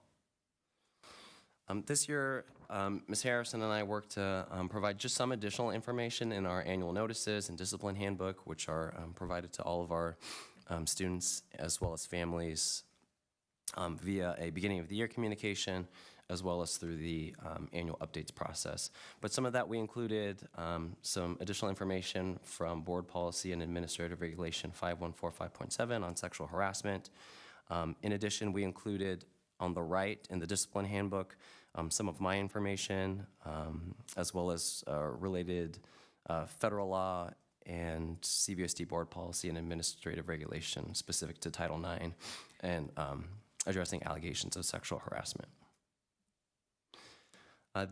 Dr. Heather Chamberlain and her team have created a healthy brochures or healthy relationships brochure to be provided at all of our secondary school counseling offices, wellness centers, to be available to students and also for staff to use as they work to provide any social, emotional, or mental health support to students. You can see the brochure here. We try to take a simple, a simple approach to identify the components of healthy relationships, warning signs of unhealthy relationships, who to seek out if someone feels they need additional support, as well as some credible national resources. We did have this brochure vetted by a number of high school students who regularly attend and visit our wellness centers at the high schools, and they were able to provide us some good feedback to make sure that the content was accessible and meaningful. Next, we provided additional information to be included as part of our required comprehensive sexual health, HIV/AIDS prevention education under the California Healthy Youth Act. This is accomplished through our adopted instructional materials, Teen Talk, which are delivered in 7th grade through science, as well as the 9th grade and in health.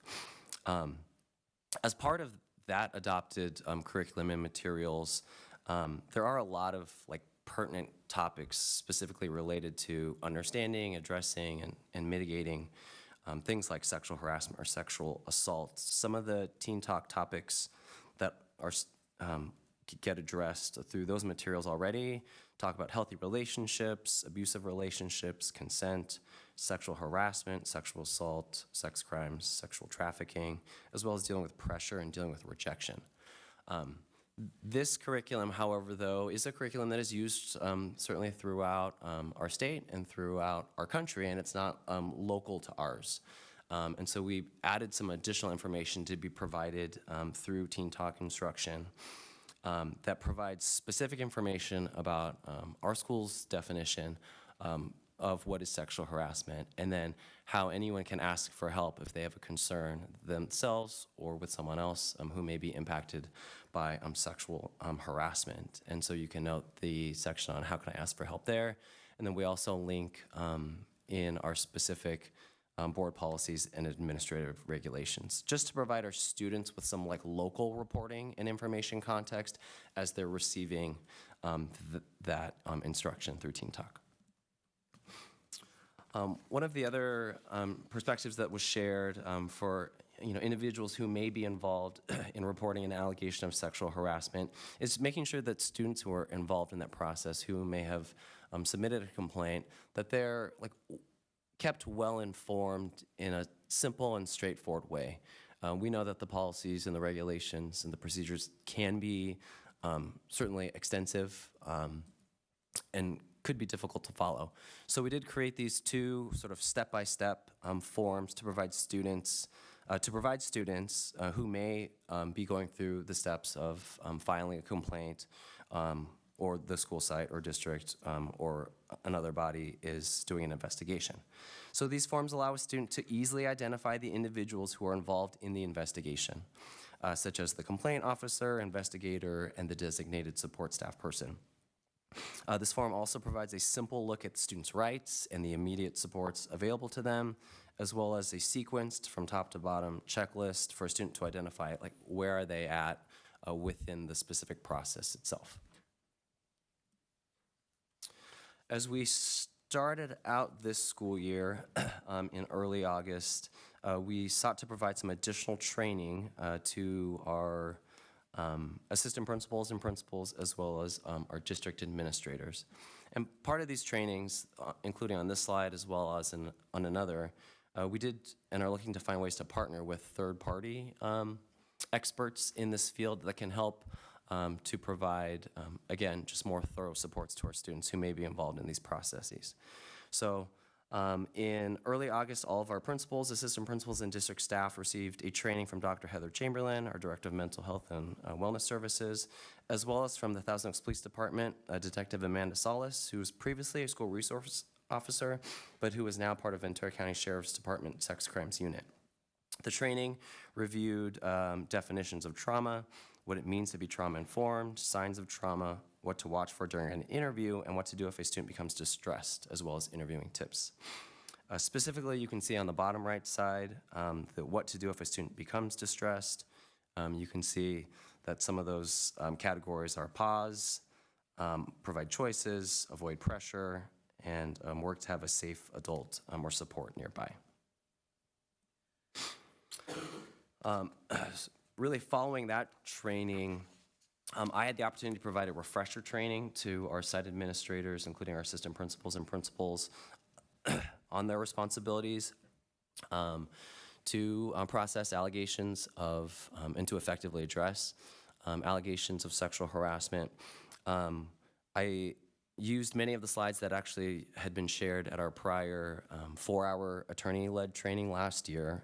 Many of those slides were also shared with our Board of Education, I think in a May presentation. But I did pull out 2 slides just to share with the board and with the public. One was we wanted to make sure that we were able to capture and to share the perspectives and concerns that students had shared last spring with all of our site administrators, so they had an understanding of our students' important perspectives. And in that, just capturing, describing to our administrators why students share that they don't feel comfortable or safe necessarily always to report incidences of sexual harassment, as well as what does it look like from a student perspective for school site administrators to build empathy and trust. Additionally, we spent time because there had been questions about it from our site administrators previously about what our responsibilities are to address and investigate off-campus or non-school related allegations. Additional training pieces, and this is actually a training that's going to be that is currently set up, and I think will be happening in the next 2 weeks, really led by Dr. Heather Chamberlain. But we are partnering with a third-party organization to provide a training to a team, about a dozen or so, mostly high school, but some school counselors, as well as wellness clinicians. A training entitled Responding to Sexual Harassment and Assault, a Trauma-Informed and Prevention-Oriented Approach. This training is provided by a nationally recognized leader in this space, and that's Valor US.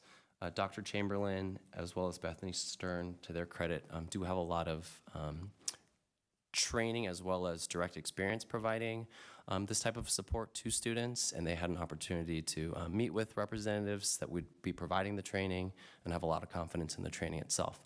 But you can see just on the right what some of the training goals are for this small staff team. Some of those being to identify and address common barriers to disclosure to create safe and more open, supportive school climates, to practice trauma-informed student-centered response techniques, to explore cultural, developmental, and systemic factors that influence how students experience and report harm, as well as strengthen coordination with school administrators and community resources to support a consistent and survivor-informed response. And again, that training is set for the next 2 weeks. It's a full-day training. As we started out this year, I had the opportunity to send out a communication to all of our certificated and classified employees, a memorandum entitled Legal Responsibilities Regarding Sexual Harassment. In that, we specifically noted our responsibilities and our staff's responsibilities under Administrative Regulation 5145.7. As part of the key employee responsibilities, we shared with them in a clear and succinct way what is sexual harassment, what is prohibited conduct, all of our staff members' responsibilities to immediately intervene if they see anything that may be, of course, deemed as sexual harassment, but including things that like are verbal sexual harassment, so like jokes, things like those behaviors in the classroom, as well as the duty to report. That duty to report is to the Title IX coordinator, which is to the district Title IX coordinator, myself, or the school site coordinator, no later than a day within gaining knowledge of an allegation of student sexual harassment, as well as for their responsibility as mandated reporters to file a Child Protective Services report. looking at the right, we did spend some time in the memorandum to talk about how to support students who may be affected. I think we wanted to recognize that many students, that some students may have been may be directly impacted by sexual harassment or sexual assault, or may know someone who has. And so we indicated some details within these 5 bullets, which were to listen to respond to students with empathy, not to promise confidentiality, to never dismiss or minimize comments made by students, to only share information with staff who have a legitimate need to know, such as a school administrator, Title IX coordinator, or the designated support staff person, as well as for all staff members to stay within their job responsibilities, which is primarily to report and to create a safe space, however, never attempting to provide counseling or mental health services unless they were a credentialed school counselor or licensed mental health professional. We kind of piggybacked that memorandum with additional information, the certificated mandatory training to start the year that was provided in September. And just to give the Board of Education public a feel for what that looks like, the slide on the left really talks about our district-wide procedures and expectations on intervening when it comes to addressing racism, discrimination, harassment, including sexual harassment. And that is for our staff to immediately identify, intervene, report, and to provide support to students. We noted in this year's mandatory training in particular that last year there were concerns regarding sexual harassment as well as targeting of other specific groups, and we wanted to call that out to our staff as we started the year. And on the right, you can see again, just reiterating and reemphasizing staff's responsibility to provide timely reporting to the site Title IX coordinator or to myself, the district Title IX coordinator. Finally, I wanted to end, this was a quote that I just pulled out of the resolution itself, and it just states that the safety and well-being of all students in our school district are of paramount importance, and we are committed to creating a safe, inclusive, and supportive environment for every student. I think that looking back, I think that we have done a fair amount to bring, as I said, like life to that board resolution. But, we're in this continuous cycle and this really ongoing commitment to doing what we've already done, as well as new and additional actions moving forward, really to do everything that we can to make sure that our school environments are safe for all of our students. And so with that, I'd be happy to answer any questions. Thank you so much for that, and thank you for all the work. I know there's been so much that has happened in the last 6 months in terms of the work on this issue. I mean, that's clear from this presentation. And when we think about sexual harassment and sexual misconduct, sexual violence, I mean, it's a societal issue, obviously. And, with thinking about fostering cultures and fostering environments that do have safety and support, at its core, and really trying to, as I think you stated somewhere in here, creating harassment-free environments. It really takes all of us, and I really was caught by, I really appreciated all of this work, but some of that messaging that went out to high school students at the beginning of the year, that encouragement to, for example, to report no matter what, even if it doesn't involve you at all. When you see it happening, say something, and sort of that commitment, that encouragement to help create a harassment-free takes all of us is kind of what that gets back to. And so hopefully that is something that students can take on, and as we move forward on this. And of course, there's so many points here of action that reach to families, reach to students, reach to staff. And so again, that theme of it really takes all of us to address this issue, no matter whether it's in schools or anywhere else. So thank you, and I know there's probably some comments or questions maybe from the board. Yes, Trustee Gorback. First of all, thank you for that extensive report. Thank you, Dr. Chamberlain, for your work and the wellness centers and all the people that were involved throughout the district. Ms. Harrison, the same to you. So I have a question. You mentioned about reporting and you said they can report to anybody on staff. Let's say a freshman student who has spent 3 years at middle school doesn't feel comfortable yet with their high school staff. Can they report to a middle school person? Yeah. You know Yeah, what I'm absolutely. Any school employee. asking. Okay.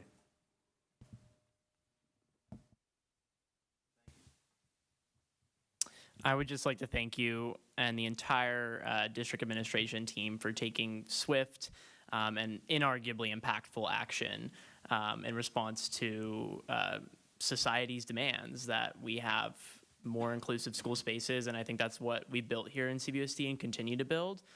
So thank you, Ms. Harrison, Dr. Chamberlain, Mrs. Judd, really everyone that was involved with this. I've seen the effects as a student in my classrooms and in my environments, and even at the student DAC meeting. Now I've seen in person student DAC reps fielding questions from their peers, emphasizing the importance of sexual harassment training and doing those modules. And I think there's no doubt that you've made a difference in what you've done so far. And I look forward to seeing what more is to come of this. So thank you. I'm going to echo the gratitude. What struck me particularly about this presentation and most of what we do around here, but it was highlighted in this, is the student-centered nature of it. I really appreciate that everyone listened and took it very seriously. We were doing a lot of things, but we may not have been communicating them as well as we could have, which brings me to my other point, which is I love slide 10, which is the step-by-step guide. You can have it all in one place. What a fantastic resource. So thank you for the brilliant minds who came up with that.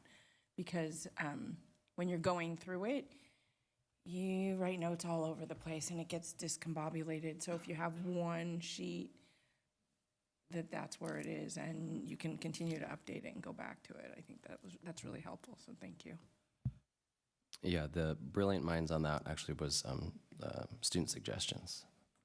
Well then, see, I go back to my Not first surprised. student-centered, right? Also, we all know, we look at it as an opportunity, to quote Ms. Judd. And I would just say, I love all of it too, but another one that I especially loved was that healthy relationships brochure. So good. And so, yeah, so important. Any other questions, comments, thoughts? Okay. Thank you so much, Mr. Liu and everybody else who worked on this. Really great. We will move on to 5B, which is discussion of board bylaw 9005, governance standards. Dr. McLaughlin, did you say anything? This is just a gamut update. Gamut had not updated this since not 2021, but 2001. And I think it does lay out some pretty good points on board responsibilities and expectations. So outside just being a regular update, I think it has some really good information in there.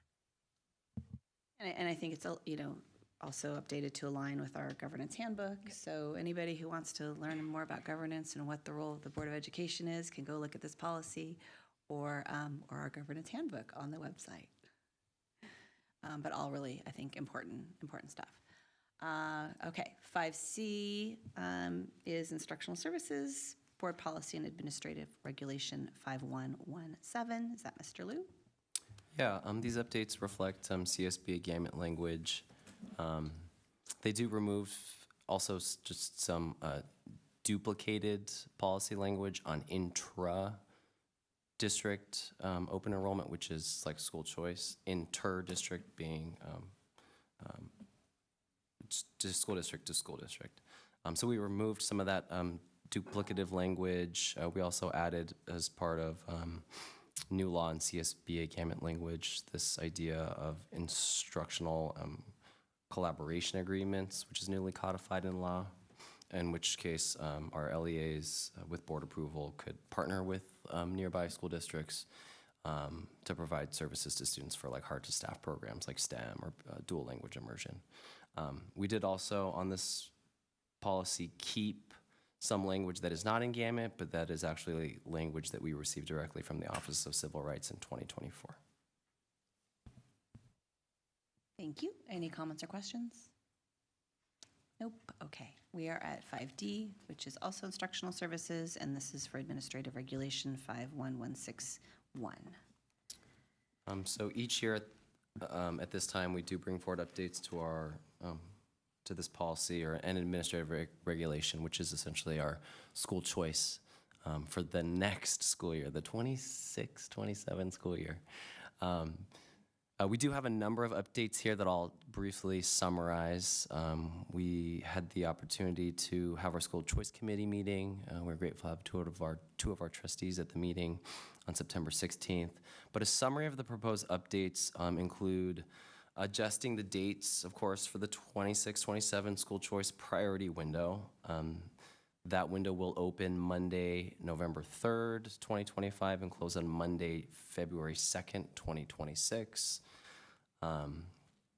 We did that because we didn't want to open or close on a weekend, just so we could provide good customer service in case there were any questions during the work week.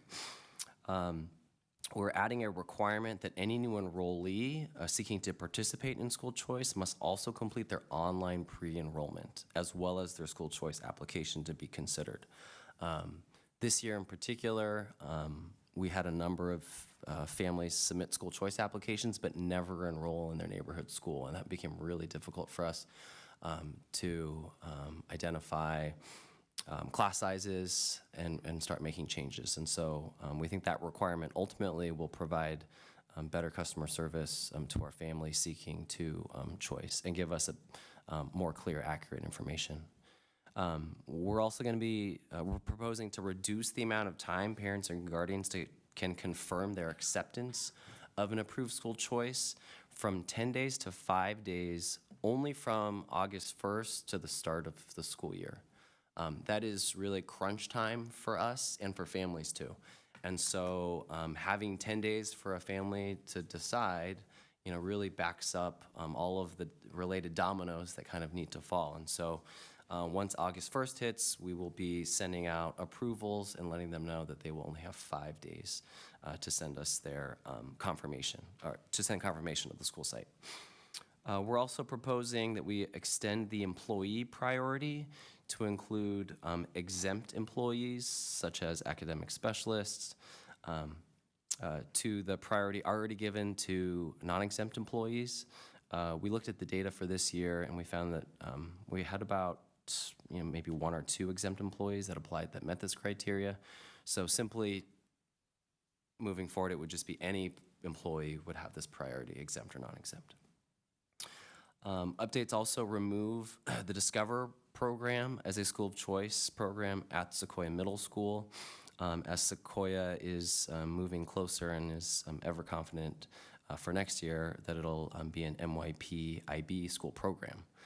Sequoia will continue to work as it has done in the past with Earth's Magnet students and families to really explain the continued alignment between Earth's and now IB at Sequoia. But again, that alignment being for all students at Sequoia, not just those who are participating in the Discover program.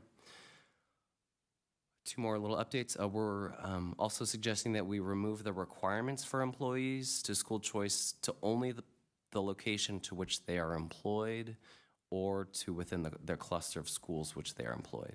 Instead, employees would be given their main priority level based off any space available. And then finally, we're removing just some duplicative information about inter-district transfers in this policy, which are not relevant. Thank you. Any comments or questions? Okay, 5E is also instructional services. Board Policy 61701, Transitional Kindergarten. Mr. Liu again. Yeah, this is a relatively small update just aligned with Gamut. I think it's in the first paragraph or 2. And this really just solidifies our stance as well as the stance throughout California that TK is that first grade level for all of our students in the state of California when we look at TK to 12 education. So this year, we're proudly serving about 732 TK students in 37 TK classrooms. And so as we start out and looking for enrollment for next year, we're wanting just to do this small update to, again, just codify for us, like TK is where our CVSD students start. Great, thank you. I will note TK will be sharing a booth with us at the Rotary Fair, and we're excited to have some of our folks hanging out with us for the day. Excellent. Maybe not TKers, but some people who know a lot about TK. You might get more people in the booth if you have TKers with you, just saying. Okay, 5F is business services, board policy, and AR 3515, campus security. Dr. Hayek. A few new laws that are reflected in the updated policies. One is that the board is now entitled to meet in closed session with local law enforcement to discuss security-related matters. Another one is requiring procedures for active shooters or armed assailants by conducting a drill at school site.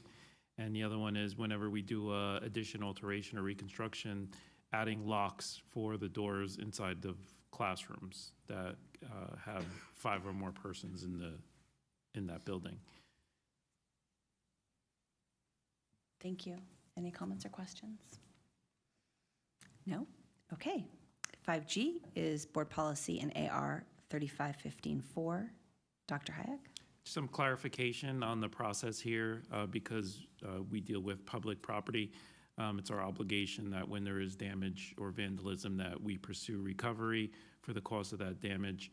And just this outlines the liability limits, provides students who can't pay the ability to work in lieu of making payments, and also clarifies that students that are classified as homeless, that the school district will not go after recovery for damages. Thank you. Comments or questions from the board? No? Okay, we will just go to 5G. Board policy and AR 3515-4. Sorry, is that the one we just did? We did. 5H. 3516-1, fire drills. Again, some updates in the law that the fire drill has to be done within the first 10 days of school, and then the schools have to evacuate, and that schools have to identify a shelter area outside of the school property where students can congregate in case of a fire drill emergency, and to coordinate our procedures with the fire department and local police department, and then also communicate an evacuation plan which can be used during early notice evacuation warnings. Thank you. Anyone? And with that, we will move on to 5I, board committee reports. Do I have any reports from board members? None. Wow, okay, I'm the only one. So last week we had the first Health Benefits Committee meeting of the year. It was pretty much an intro meeting. There was a few new faces. I just will say I appreciate the opportunity to be part of this committee and just receive the regular updates on the district's health plans and pharmacy costs and usage data and all that really fun stuff. I actually find it very interesting. So, and then the Conejo Coalition for Youth and Families met yesterday. We debriefed on the recent annual summit. We all agreed was extremely successful. We continued our discussions around the scope and mission of the coalition, given that local organizations who come to the summit really want continued and more regular connections if possible. So we're working to make some changes in 2026 to make that happen, provide more opportunities for that, so stay tuned. That's it from me. Yes, of course. Just to front load to the board and something to ponder as we move forward with this idea and plan is that we will be adding probably another board committee to our list when we bring them forward in December, maybe if it's ready to go, but through the adult education program. We're looking at creating an adult ed committee, and once we get some of the details ironed out, we'll let the board know. I love that. Thank you for letting us know. 5J, comments, Board of Education. Trustee Kearns, you're up. All right. Good evening, everyone. I've talked a lot today, so I'll try to keep this brief. First and foremost, charity karaoke, probably the highlight of my week. Congratulations to Conejo Schools Foundation, which won in multiple categories, and even more congratulations to our very own Trustee Powell and my fellow center scholar, Gabby Montiel, for doing an excellent performance of Unwritten that had McKenna and I screaming in the front row. So, moving on, I'd like to quickly acknowledge LGBTQ plus History Month. We have a lot of incredible gay straight alliances, also sometimes known as gender sexuality alliances, on our campuses that have had a great impact on my life and a great impact on many students' lives. So I think this month, really all year, but this month particularly is a great month to recognize them. And potentially, if there are any students or staff listening on school sites, get involved with your GSA. They're great programs, great clubs rather. And then also, in the face of a really rapidly moving political sphere that we have in the United States right now, I think it's important to emphasize that in this district, LGBT plus students are valued and deserve to be here and matter. I think that's something this board and the district staff have done an excellent job of conveying so far, but I wanted all my peers to hear it from me, that I can guarantee you our board and our district staff care about you, you are seen, and during this month, we will celebrate our history. So thank you, that's all for tonight. Good night. Excellent, thank you. Trustee Gill. Thank you. Good evening, everyone. Thank you very much to the student reporters for your insightful and really enlightening reports. We love to hear those. And thank you to the student journalists who are at work at this very moment. Thank you for being here with us. And that's all for me. Thank you. Trustee Gorback. Good evening and welcome to both Hispanic Heritage Month, the last few days of it, and LGBTQ History Awareness Month. I would rather than say months for those two groups, I would rather say kickoff campaigns, because I don't want them to end just because the calendar flips a page. And I think that we should be emphasizing this throughout the whole year. So I'm going to call them kickoff campaigns. Congratulations to the person sitting to my right on your fantastic victory at karaoke. Thank you. And this is also Bully Prevention Month, and October 22nd is Unity Day. For those that have it, I know there were a few schools that kind of thought it's always the third Wednesday of the month. So in this month, because Wednesday comes out on a whatever, but it's on the 22nd, so remember to wear orange and be cognizant of unity that day and for the remainder 100 and whatever days that remained in the school year. So with that, thank you very much. Have a great rest of the month, and we'll see you in 2 weeks. Thank you. Trustee Goldberg.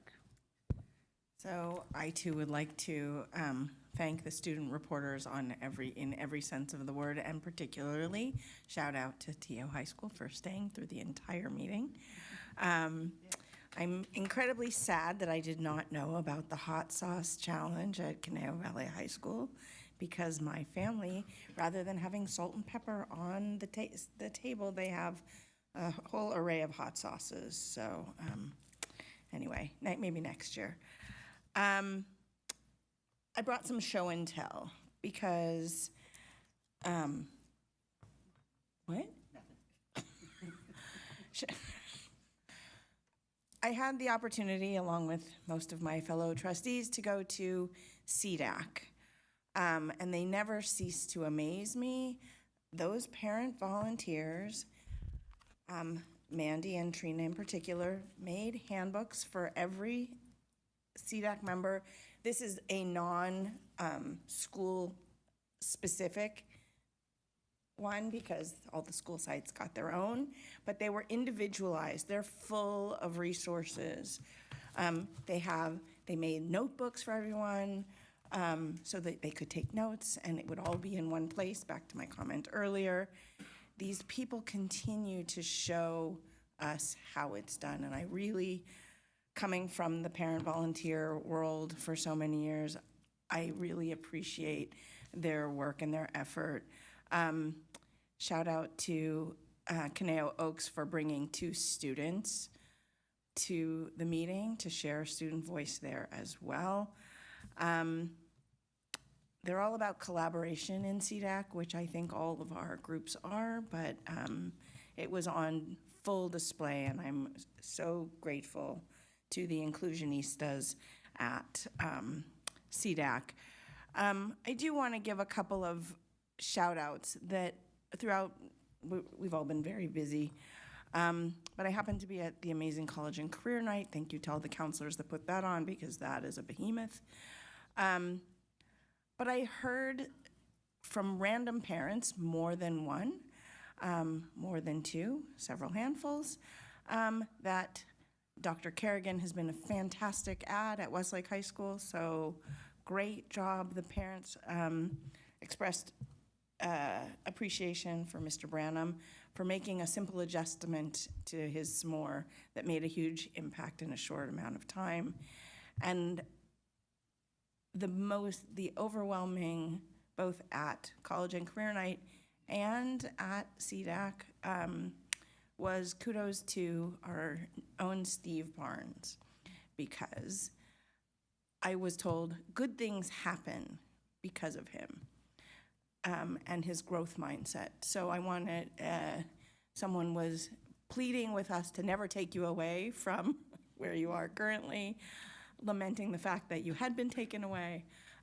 It was a whole host of just great things, and I just want you to know that I appreciate the work and effort, because when you have an attitude of yes, it matters to the people that you're working with and for. So thank you very, very much.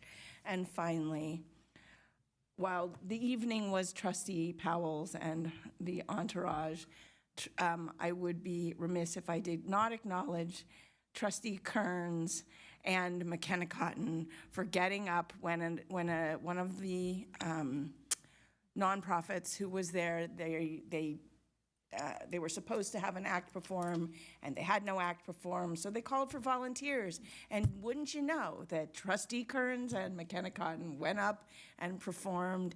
It was great. We had sparkles on stage. We had